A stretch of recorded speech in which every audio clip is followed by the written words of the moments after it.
Diable,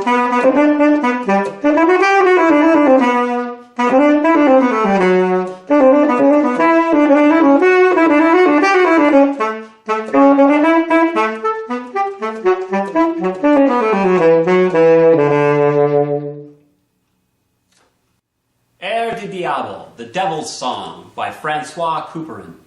This piece is arranged by Frank Clark, and Couperin is a Baroque composer, a transcription. So once again, probably for another instrument during the Baroque, probably a violin, flute, something, oboe. This piece is on the Texas UIL number 2 list. I think probably it has that because it's so short. This piece absolutely has to be performed with both repeats, so just keep that in mind as you play it. The tempo is marked vivace, and so that's very, very fast, and we're going to go as fast as we possibly can play it cleanly. That's always the idea. We don't want to go into any situation where we're playing something and it sounds sloppy. That's just not to our benefit at all. The quarter note equals 120 is what the editor has on here. This piece sounds very fast, even a little slower than that. So don't feel bad if you can't get it up to 120. I'm going to play most of it today at 116, so you can tell that it's still very, very fast in that regard. As you look over the page on this piece, the first thing you can tell is there's a lot of articulation markings written in, and a lot of staccatos and a lot of accents. So you can tell that this is really kind of an in-your-face kind of piece.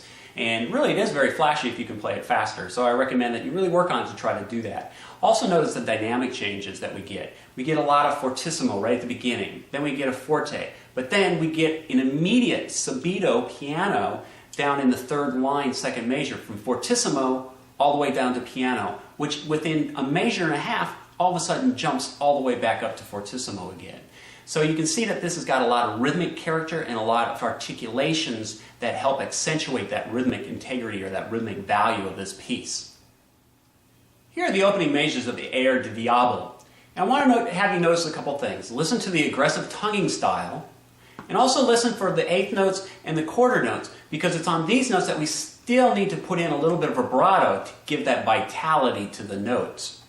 Also notice that we're going to start loud and it gets a little bit softer, but then it just kind of moves right back up. I think this is all the character that's trying to be established by The Devil's Song.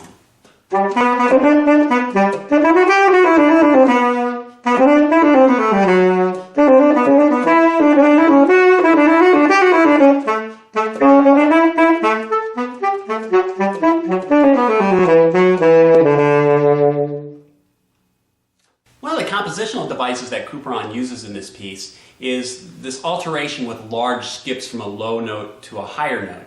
And very often they're done staccato, and you need to make sure that both of these are projecting and are audible as you play through them. I'm going to go ahead, they often appear in sequential patterns.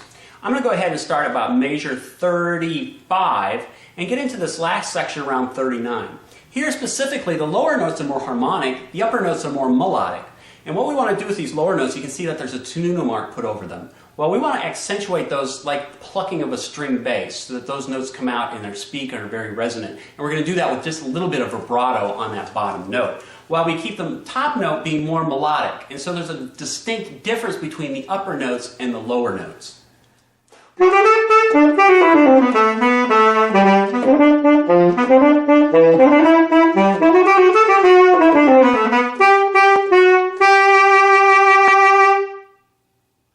Also notice here when we get to the end, when we do the rallentando, we only want to do this rallentando the second time, and we can slow it way down. We want to make those last notes that are marked with the accent to be very separated as well.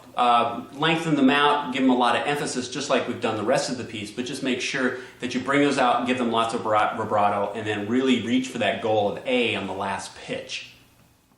Now, throughout this entire piece we've got to use a lot of articulation, very tight staccato, and a lot of accents. Now, the one thing that does happen over and over again is this little rhythmic motive that he has in measure 1. Da, da, da, da, da. So we really need to be concerned about that and take it out of the context of the piece and practice it by itself. First of all, we should practice it just by saying it. Da, da, da, da, da, da, da, da, da, da, da, da, da. Next thing we could do is take it with the scale. Okay? Since this piece is in the key of A major, we can go ahead and start on an A major scale and just play this rhythmic pattern on repeated notes. Da, da, da, da, da.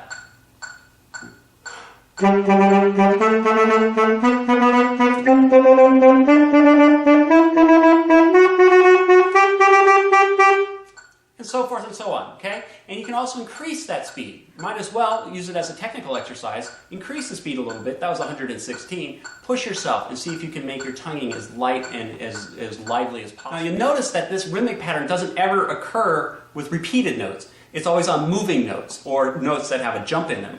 So take a look at measure 1. We should practice this pattern with the group of 3 that we have here. In measure 1 we start on the C sharp. Now the issue with this pattern is going to be the moving notes on the 16th notes in between. So you really got to work on your tongue-finger coordination at that spot. Now, that's just one passage where it's at. We could go anywhere through the piece and find another passage, go down to measure 17 where the beginning of the second section starts, and we get the same thing starting on a G sharp.